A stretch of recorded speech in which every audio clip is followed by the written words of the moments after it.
10th class next topic में start कर रहा हूं एक्सक्रीशन। ओके,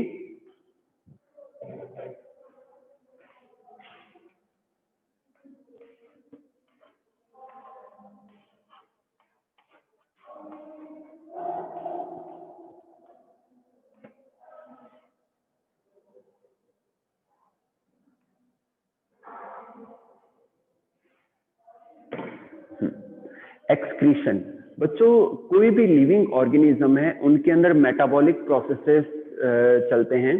तो इन मेटाबॉलिक रिएक्शंस के दौरान कुछ वेस्ट प्रोडक्ट्स भी बनते हैं।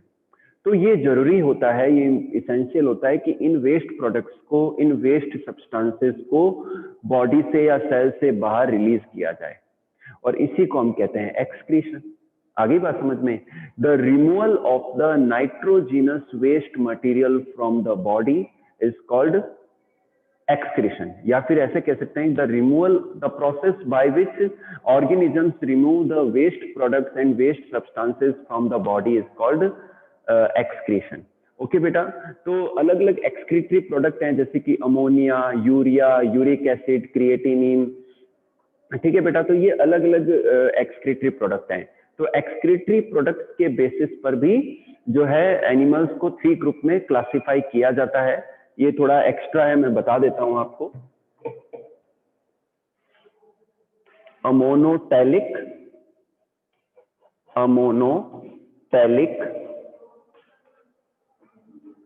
एनिमल्स, सेकंड यूरियोटैलिक,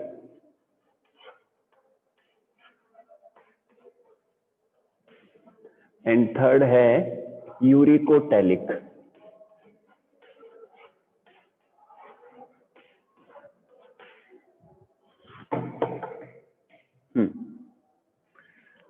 बच्चों, those animals which excrete the ammonia as excretory product are called ammonotelic animals. तो जनरली जो एक्वेटिक ऑर्गेनिजम्स हैं, जो एक्वेटिक एनिमल्स हैं, वो अमोनिया को डिफ्यूजन के द्वारा रिलीज करते हैं। तो अमोनिया जो होता है वो मोस्ट टॉक्सिक सब्सटेंस है। ओके, फिर लेते हैं यूरियोटैलिक। अगर अमोनोटैलिक की मैं बात करूं, जैसे कि अमीबा है, पैरामीशियम है, अर्थवर्म है। एक्वेटिक कंडीशन में अर्थवर्म भी अमोनिया रिलीज करता है, कुछ और एक्वेटिक एनिमल्स अमोनिया को रिलीज करते हैं। नेक्स्ट लेते हैं यूरियोटैलिक एनिमल्स। बच्चों, those animals which excrete the urea as excretory product, they are known as ureotelic animals. तो यूरिया सॉलिड फॉर्म में बॉडी से बाहर रिलीज किया जाता है, या यूरिन के साथ में रिलीज किया जाता है यूरिया को। ठीक है बेटा, तो इन्हें हम यूरियोटैलिक एनिमल्स कहते हैं। जैसे कि land animals, terrestrial animals, earthworm हैं, वर्टिब्रेट्स हैं, कॉर्डेट्स हैं। ठीक है ना, तो ये सब क्या है? यूरियोटैलिक है, जो लैंड एनिमल्स हैं वो। ठीक है बेटा, चलिए। और यूरिया जो होता है वो लेस टॉक्सिक होता है इन कंपेयर टू अमोनिया। हमारी बॉडी के अंदर भी बेटा अमोनिया बनता है, लेकिन ये अमोनिया हमारे लीवर के अंदर यूरिया में कन्वर्ट हो जाता है। ओके, नेक्स्ट लेते हैं यूरिकोटैलिक एनिमल्स। बच्चों, जो यूरिक एसिड है, uric acid semi solid form में रिलीज होता है, एक्सक्रीट होता है। ठीक है ना, तो those animals which excrete the uric acid as excretory product, they are known as uricotelic animals. जैसे कि बर्ड्स हैं, इंसेक्ट्स हैं, कुछ और आर्थ्रोपोड्स हैं, ये क्या है? यूरिकोटैलिक होते हैं। क्या होते हैं ये? यूरिकोटैलिक होते हैं। ठीक है बेटा, और इसके अलावा कुछ मॉलस्क या एक्वेटिक एनिमल ऐसे हैं जो एमिनो एसिड्स को भी एक्सक्रीट करते हैं, तो उन्हें हम एमिनोटैलिक कहते हैं। तो ये तो होगी बात एनिमल्स की एक्सक्रीटरी प्रोडक्ट के बेसिस पर। ठीक है बेटा, ये थोड़ा सा एडिशनल मैंने बताया है आपको। अब मैं बात करूंगा कि अलग अलग ऑर्गेनिज्म के अंदर अलग अलग डिफ्यूजिंग या एक्सक्रीटरी ऑर्गन होते हैं। जैसे कि जो सिंगल सेल्ड ऑर्गेनिज्म है उनमें डिफ्यूजन के द्वारा एक्सक्रीटरी प्रोडक्ट को बाहर रिलीज कर दिया जाता है। इसी तरीके से जो लोअर एनिमल्स हैं, पोरीफेरन है, सिलेंट्रेट है, इनमें भी डिफ्यूजन के द्वारा एक्सक्रीशन किया जाता है। फिर मैं प्लेटी हेलमिंथीज की बात करूं तो इनमें फ्लेम सेल्स या प्रोटोनेफ्रीडिया पाए जाते हैं एक्सक्रीशन के लिए। इसी तरीके से अगर मैं अर्थवर्म्स की बात करूं, एनेलिड्स की बात करूं, तो इनमें नेफ्रीडिया पाए जाते हैं एक्सक्रीशन के लिए। आर्थ्रोपोड्स की बात करूं तो इनमें मेल्पिगियन ट्यूब्यूल्स हैं, एंटीनल ग्लैंड्स या ग्रीन ग्लैंड्स पाई जाती है फॉर द एक्सक्रीशन। अगर मैं वर्टिब्रेट्स की बात करूं तो उनमें जो हायर एनिमल है उनमें किडनीज पाई जाती है फॉर द एक्सक्रीशन। तो ये एक्सक्रीटरी ऑर्गन है। अब बच्चों में स्टार्ट करूंगा human excretory system, human kidney system के बारे में पढ़ेंगे अपन, ठीक है।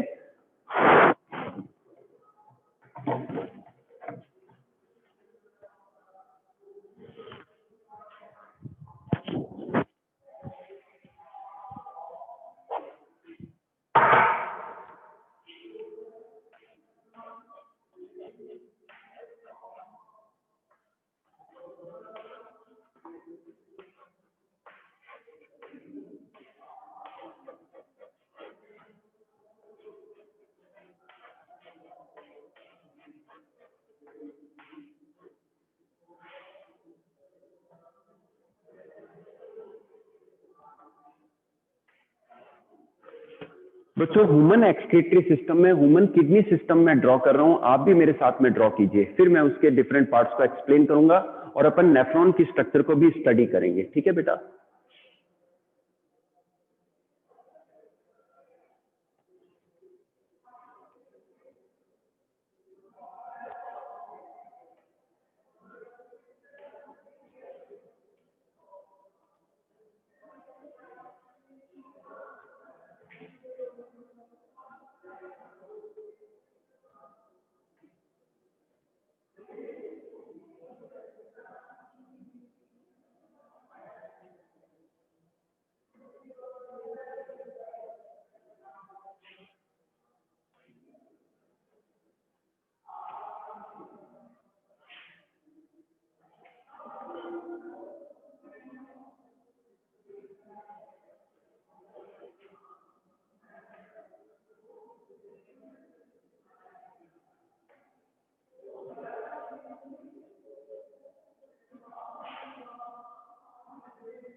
बच्चों आप भी मेरे साथ में ड्रॉ कीजिए, लेबल कर रहा हूं मैं ह्यूमन किडनी सिस्टम को, है ना।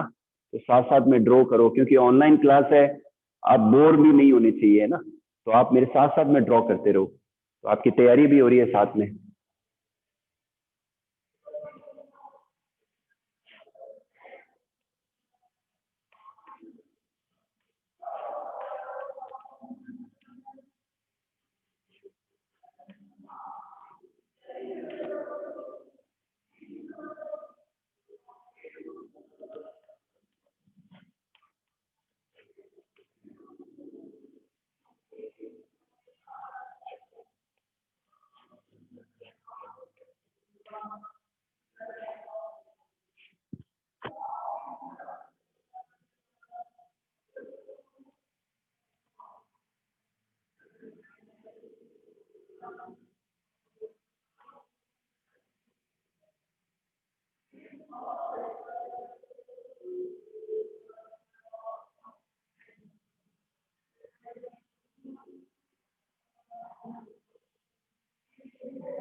बच्चों यहाँ ध्यान से देखिए, ये स्केच है ह्यूमन एक्सक्रीटरी सिस्टम का, ह्यूमन किडनी सिस्टम का।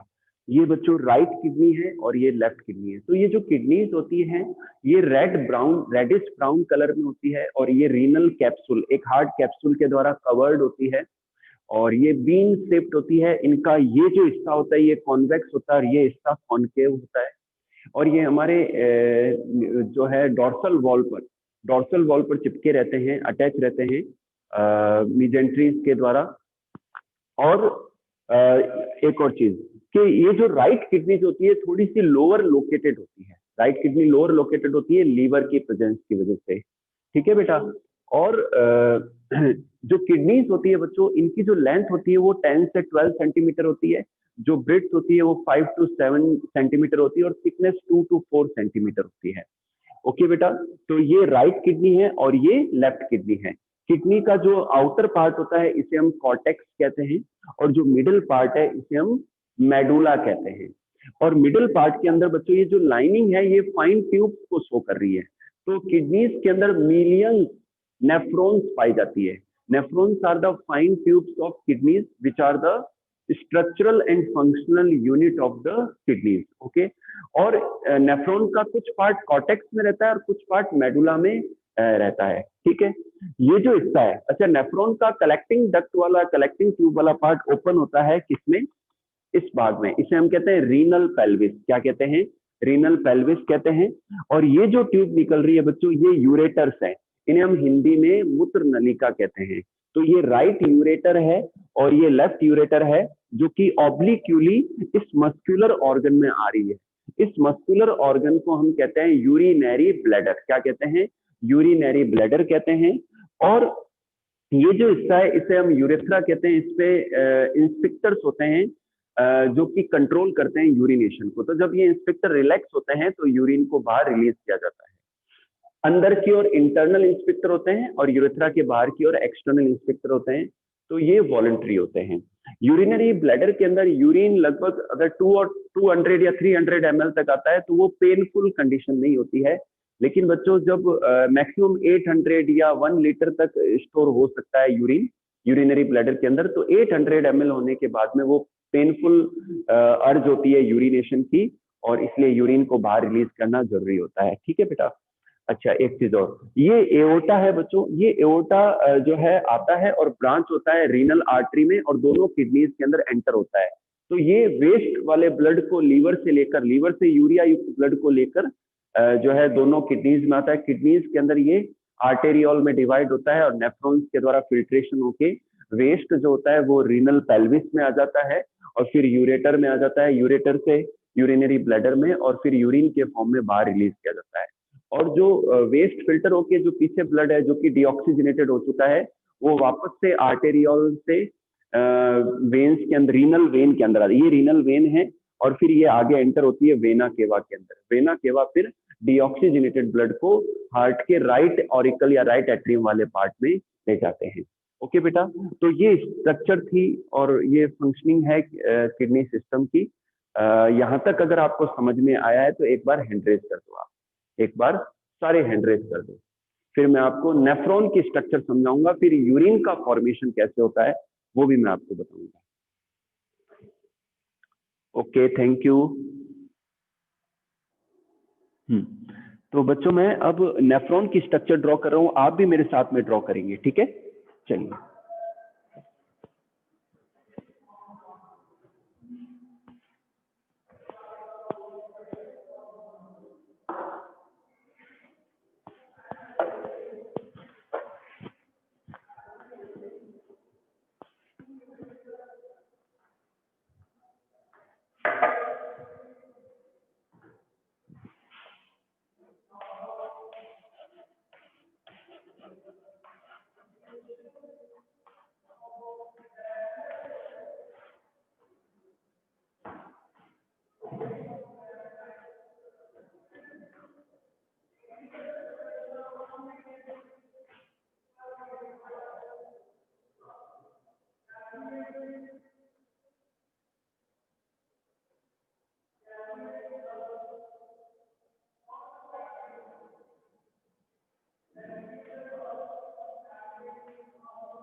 बच्चों मेरे साथ में ड्रॉ कीजिए आप भी, है ना।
हम्म।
बच्चों ध्यान से देखिए, ये स्केच है नेफ्रॉन का। Nephron is the structural and functional unit of the kidneys. ठीक है बेटा, तो ये जो कप शेप्ड पार्ट है नेफ्रॉन का। अच्छा एक चीज, ये जो अपन ऐसे कर सकते हैं कि जो आधा हिस्सा है ये कॉर्टेक्स में रहता है किडनी के कॉर्टेक्स पार्ट में, और जो नीचे का लोअर पार्ट है ये मेडुला पार्ट में पाया जाता है। तो ये जो कप शेप स्ट्रक्चर है इसे हम कहते हैं बोमेन्स कैप्सूल, और जो रीनल आर्टरी है वो ब्रांच होके एफरेंट आर्टेरियोल बनाती है और एंटर होती है बोमेन कैप्सूल में। तो यहाँ पर ये जो कॉइल्ड हिस्सा है इसे हम कहते हैं ग्लोमेरुलस, ये एफरेंट आर्टेरियोल है, और यहां से वापस निकलती है एफरेंट आर्टेरियोल। तो ग्लोमेरुलस, बोमेन कैप्सूल, इनके बीच में एक बेसमेंट मेम्ब्रेन होती है। तो glomerulus, basement membrane and Bowman capsule की जो इनर लाइनिंग है वहां से ब्लड का फिल्ट्रेशन होता है, जो वेस्ट है वो यहाँ आ जाता है, और जो वेस्ट विदाउट जो ब्लड है वो इफरेंट आर्टेरियल से निकलता है। इफरेंट आर्टेरियल जो है यहाँ पर ऐसे सब ब्रांच हो जाती है, इन्हें हम पेरीट्यूबुलर कैपिलरीज भी कहते हैं, और ये हेनले लूप और नेफ्रॉन के चारों ओर ऐसे फैली रहती है। तो इन्हें हम क्या कहते हैं, वासा रेक्टा कहते हैं। तो बोमेन कैप्सूल एंड ग्लोमेरुलस, इनको कंबाइनली कहते हैं Malpighian, Malpighian corpuscles, Malpighian corpuscles कहते हैं। बोमेन कैप्सूल के बाद में ये जो बेटा कॉइल्ड हिस्सा है इसे हम कहते हैं PCT, proximal convoluted tubule, proximal convoluted tubule कहते हैं। ओके, और ये जो हिस्सा है इसे हम कहते हैं डिसेंडिंग लिम्फ, और इसे हम कहते हैं ascending lymph, descending lymph, ascending lymph, और ये जो हेयर पिन लाइक स्ट्रक्चर है इसे हम कहते हैं हेनले लूप। क्या कहते हैं, हेनले लूप कहते हैं। और ये जो हिस्सा है कॉइल्ड इसे हम कहते हैं distal convoluted tubule, distal convoluted tubule कहते हैं। और ये जो पार्ट है इसे हम कहते हैं कलेक्टिंग डक्ट। क्या कहते हैं, कलेक्टिंग डक्ट कहते हैं। ठीक है बेटा, तो इस तरीके से तो जब जो वेस्ट है वो नेफ्रॉन के डिफरेंट पार्ट से जब मूव होता हुआ आगे बढ़ता है तो डिफरेंट पार्ट में से क्या होता है कि रीअब्जॉर्प्शन होता है वाटर का, मिनरल्स का, सॉल्ट का, अगेन जो है फिल्ट्रेट में से रीअब्जॉर्प्शन होता है, और कॉन्संट्रेटेड यूरिन ही कलेक्टिंग डक्ट के द्वारा रिलीज होता है रीनल पेल्विस में, देन फिर यूरेटर, फिर यूरिनरी ब्लैडर, और फिर यूरेथ्रा के द्वारा बॉडी से बाहर रिलीज किया जाता है। तो नेफ्रॉन के डिफरेंट पार्ट में रीअब्जॉर्प्शन होने से जो है कॉन्संट्रेटेड यूरिन का फॉर्मेशन होता है। ओके बेटा,